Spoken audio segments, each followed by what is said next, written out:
ಅದರಲ್ಲಿ ಮುಸಲ್ಮಾನರ ನಂಬರ್ 1 ತೋರಿಸಿದಿರಲ್ಲ. ದಲಿತರ ಪಾಡೇನು? ಅಂಬೇಡ್ಕರ್ ಅವರಿಗೆ 6 ಅಡಿ 3 ಅಡಿ ಜಾಗ ದೆಹಲಿಯಲ್ಲಿ ಯಾಕೆ ಕೊಡ್ಲಿಲ್ಲ? ಸಿದ್ದರಾಮಯ್ಯನವರೇ, ನಿಮ್ ಕುಟುಂಬದವ್ರು ಯಾರು ಹೋಗಿ ಅಲ್ಲಿ ಕಂಡಿಡಿದಿದ್ರು? 3 ಭಾರತ ರತ್ನ.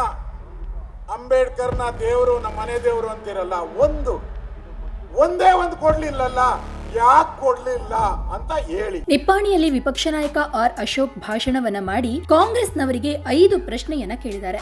ಕಾಂಗ್ರೆಸ್ನವರು ದಲಿತರ ಪರ ನಾವು ಅಂತ ಹೇಳ್ತೀರಿ, ಈಗ ಜಾತಿ ಸಮೀಕ್ಷೆಯನ್ನ ಮಾಡಿದಿರಿ, ಅದರಲ್ಲಿ ಮುಸ್ಲಿಮರನ್ನ ನಂಬರ್ 1 ಅಂತ ತೋರಿಸಿದಿರಿ. ದಲಿತರು ಯಾವ ಸ್ಥಾನ ಅಂತ ಹೇಳಿ. ದಲಿತರ ಅನುದಾನವನ್ನ ದುರ್ಬಳಕೆ ಮಾಡಿಕೊಂಡಿದ್ದಕ್ಕೆ ಉತ್ತರವನ್ನ ಕೊಡಿ. ಇಡೀ ದೇಶದಲ್ಲಿ ಅಂಬೇಡ್ಕರ್ ಅವರ 600 ಅಡಿ ಪ್ರತಿಮೆಯನ್ನ ಮಾಡ್ತೀವಿ ಅಂತ ಅಂದ್ರೆ ಅಂಬೇಡ್ಕರ್ ಅವರಿಗೆ ದೆಹಲಿಯಲ್ಲಿ 6 ಅಡಿ ಜಾಗವನ್ನ ಯಾಕೆ ಕೊಡ್ಲಿಲ್ಲ? ವೀರ ಸಾವರ್ಕರ್ ಅಂಬೇಡ್ಕರ್ ಸೋಲಿಗೆ ಕಾರಣ ಅಂತ ಹೇಳಿದ್ರೆ ಸಿದ್ದರಾಮಯ್ಯನವರೇ, ನಿಮ್ಮ ಕುಟುಂಬದವರು ಯಾರು ಹೋಗಿ ಅಲ್ಲಿ ಸಮೀಕ್ಷೆಯನ್ನ ಮಾಡಿದ್ರಿ ಹೇಳಿ ಅಂತ ಕೇಳಿದ್ದಾರೆ. ಏನು ಅಂಬೇಡ್ಕರ್ ನಮ್ಮ ಮನೆಯ ದೇವರು ಅಂತ ಹೇಳಿದ್ರೆ ಅಂಬೇಡ್ಕರ್ ಅವರಿಗೆ ಯಾಕೆ ಭಾರತ ರತ್ನವನ್ನ ಕೊಡ್ಲಿಲ್ಲ? 5 ಪ್ರಶ್ನೆಗಳಿಗೆ ಉತ್ತರವನ್ನ ಕೊಡಿ. ಸಿದ್ದರಾಮಯ್ಯನವರು ದಲಿತರನ್ನ ಬಿಟ್ಟಿದ್ದಾರೆ. ತಪ್ಪು ಹೆಜ್ಜೆ ಇಟ್ರೆ ಅಂಬೇಡ್ಕರ್ ಸೋಲಿಸಿದ ರೀತಿ ದಲಿತರನ್ನ ಸಿದ್ದರಾಮಯ್ಯನವರು ಮುಗಿಸ್ತಾರೆ ಅಂತ ಹೇಳಿ ಎಚ್ಚರಿಕೆಯನ್ನ ಆರ್ ಅಶೋಕ್ ಅವರು ಕೊಟ್ಟಿದ್ದಾರೆ. ದಲಿತರು ನಮ್ಮ ಮನೆ ದೇವರು, ಅಂಬೇಡ್ಕರ್ ನಮ್ಮ ಮನೆ ದೇವರು ಅಂತಿರಲ್ಲ, ಈ ಜಾತಿ ಸಮೀಕ್ಷೆ ಮಾಡಿದಿರಲ್ಲ, ಅದರಲ್ಲಿ ಮುಸಲ್ಮಾನರ ನಂಬರ್ 1 ತೋರಿಸಿದಿರಲ್ಲ. ದಲಿತರ ಪಾಡೇನು? ದಲಿತರು 2, 3, 4, 5 ಯಾವ ಸೀನಿಯಾರಿಟಿಯನ್ನ ಕೊಡ್ತೀರಾ? ಉತ್ತರ ಕೊಡಿ. ಎರಡನೇದು, 36,000 ಕೋಟಿ ದಲಿತರ ಹಣವನ್ನ ಕಳೆದ 2 ಬಜೆಟ್ ಅಲ್ಲಿ ನುಂಗಿದಿರಲ್ಲ. 38 ಅದನ್ನ ಯಾವಾಗ ವಾಪಸ್ಸು ದಲಿತರಿಗೆ ಕೊಡ್ತೀರಾ? ನನ್ನ 2ನೇ ಪ್ರಶ್ನೆ. 3ನೇ ಪ್ರಶ್ನೆ, ಇಡೀ ದೇಶದಲ್ಲೇ ಅಂಬೇಡ್ಕರ್ ಅವರ 600, ನನ್ಗೆ ಗೊತ್ತಿಲ್ಲ, 600 ಅಡಿ ಎತ್ತರದ ಪ್ರತಿಮೆ ಮಾಡ್ತೀನಿ ಅಂದ್ರಲ್ಲ, ಅಂಬೇಡ್ಕರ್ ಅವರಿಗೆ 6 ಅಡಿ 3 ಅಡಿ ಜಾಗ ದೆಹಲಿಯಲ್ಲಿ ಯಾಕೆ ಕೊಡ್ಲಿಲ್ಲ? ಈ ಪ್ರಶ್ನೆಗೆ ಉತ್ತರ ಕೊಡಿ. ಆಮೇಲೆ ವೀರ ಸಾವರ್ಕರ್ ಅಂಬೇಡ್ಕರ್ಗೆ ಸೋಲಿಗೆ ಕಾರಣ ಅಂತ ಇವತ್ತು ಪತ್ರಿಕೆಯಲ್ಲಿ ಹೇಳಿದಿರಲ್ಲ. ಸಿದ್ದರಾಮಯ್ಯನವರೇ, ನಿಮ್ಮ ಕುಟುಂಬದವ್ರು ಯಾರು ಹೋಗಿ ಅಲ್ಲಿ ಕಂಡಿಡಿದಿದ್ರು?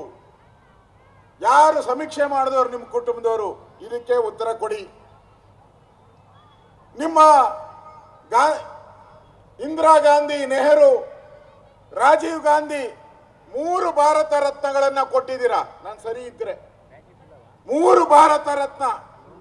ಅಂಬೇಡ್ಕರ್ನ ದೇವರು, ನಮ್ಮ ಮನೆ ದೇವರು ಅಂತಿರಲ್ಲ, ಒಂದೇ ಒಂದು ಕೊಡ್ಲಿಲ್ಲಲ್ಲ, ಯಾಕೆ ಕೊಡ್ಲಿಲ್ಲ ಅಂತ ಹೇಳಿ. ಇಷ್ಟು ನನ್ನ ಪ್ರಶ್ನೆ ಅಷ್ಟೇ. ಅರ್ಥ ಮಾಡ್ಕೊಳ್ಳಿ. ಇವತ್ತು ನಮ್ಮ ಶಶಿಕಲಾ ಜೊಲ್ಲೆ ಅವರು ಈ ಪುಣ್ಯ ಭೂಮಿಯಲ್ಲಿ ಈ ಕಾರ್ಯಕ್ರಮ ಮಾಡಿದ್ದಾರೆ.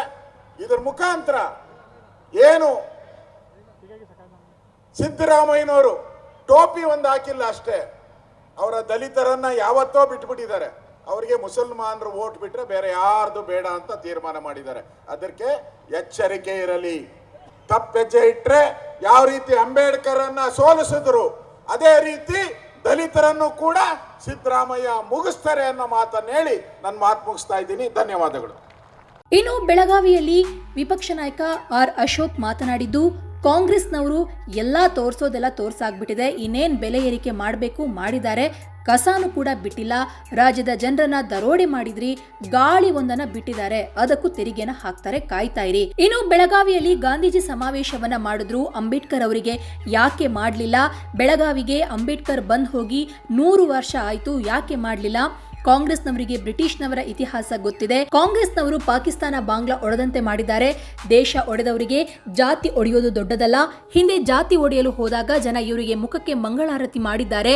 ಈಗ ಜಾತಿ ಒಡೆಯುವ ಕೆಲಸವನ್ನ ಮಾಡ್ತಾ ಇದ್ದಾರೆ. ಮುಸ್ಲಿಮರನ್ನ ನಂಬರ್ 1 ಅಂತ ತೋರಿಸಿದ್ದಾರೆ ಅಂತ ಹೇಳಿ ಆರ್ ಅಶೋಕ್ ಅವರು ಗುಡುಗಿದ್ದಾರೆ. ಈಗೆಲ್ಲ ತೋರಿಸೋದೆಲ್ಲ ತೋರಿಸ್ಬಿಟ್ಟವರಲ್ಲ. ಕಳೆದ 2 ವರ್ಷದಲ್ಲಿ ಏನೇನು ಈ ರಾಜ್ಯದಲ್ಲಿ ಬೆಲೆ ಏರಿಕೆ ಮಾಡ್ಬೋದು, ಹಿಂದೆ ಯಾವ ಸರ್ಕಾರನೂ ಮಾಡದೇ ಇರೋವಂಥ ಬೆಲೆ ಏರಿಕೆಗಳು, ಕಸಾನೂ ಬಿಟ್ಟಿಲ್ಲ. ಆ ರೀತಿ ಬೆಲೆ ಏರಿಕೆ ಮಾಡಿ ರಾಜ್ಯದ ಜನರನ್ನು ದರೋಡೆ ಮಾಡಿಬಿಟ್ಟಿದ್ದೀರಾ. ಇನ್ನೇನು ತೋರಿಸೋದೇನೈತೆ? ಇನ್ಯಾವುದನ ಇದ್ದರೆ ಗಾಳಿಗೊಂದು ಬಿಟ್ಟಿದ್ದೀರಾ, ಅದನ್ನು ತೋರಿಸ್ಬಿಡಿ. ಅದನ್ನೇ ತೋರಿಸ್ಬೋದು. ಮೋಸ್ಟ್ಲಿ ವಿಂಡ್ ನಾವು ಆರ್ತಾ ಇರೋದನ್ನು ನೋಡಿದ್ರಿ. ಈಗ ಮನೆಯಲ್ಲಿ ನೀವು ಗಾಳಿ ಕುಡಿದ್ರೆ ಅದಕ್ಕೂ ಟ್ಯಾಕ್ಸು, ನೀರಿಗೆ ಟ್ಯಾಕ್ಸ್ ಹಾಕ್ಬಿಟ್ಟಿದ್ದಾರೆ.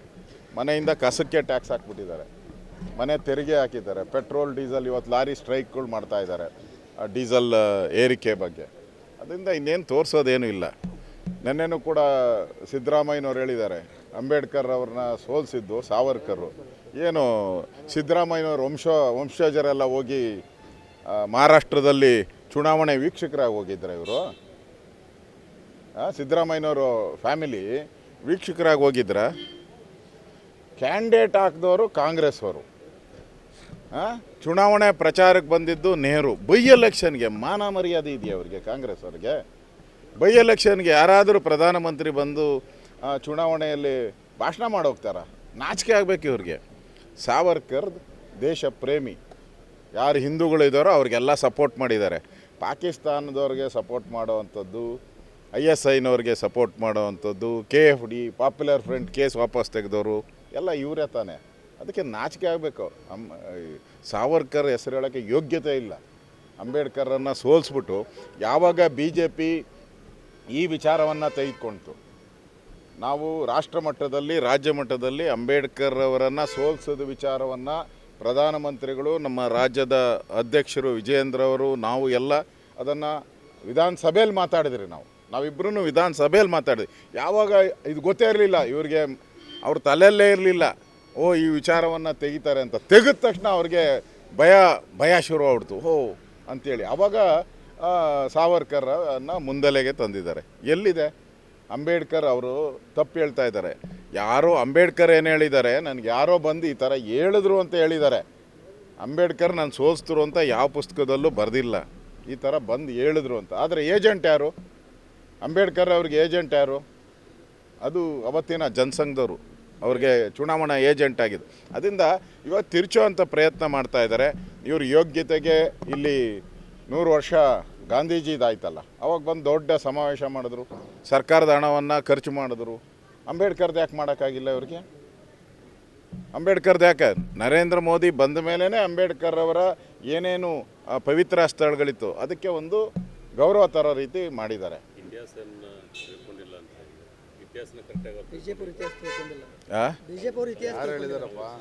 ಕಾಂಗ್ರೆಸ್ ಅವರು ಅವ್ರಿಗೆ ನಮಗೆ ಗೊತ್ತಿಲ್ಲ ಅಂತ ಅವ್ರು ಹೇಳಿದ್ದಾರೆ. ಕಾಂಗ್ರೆಸ್ ಅವ್ರಿಗೆ ಏನು ಗೊತ್ತಿದೆ? ಬ್ರಿಟಿಷರ ಇತಿಹಾಸ ಗೊತ್ತಿದೆ ಅಷ್ಟೇ. ಇವ್ರ ಪಾರ್ಟಿನೇ ಬ್ರಿಟಿಷರು ಓಪನ್ ಮಾಡಿದ್ದು.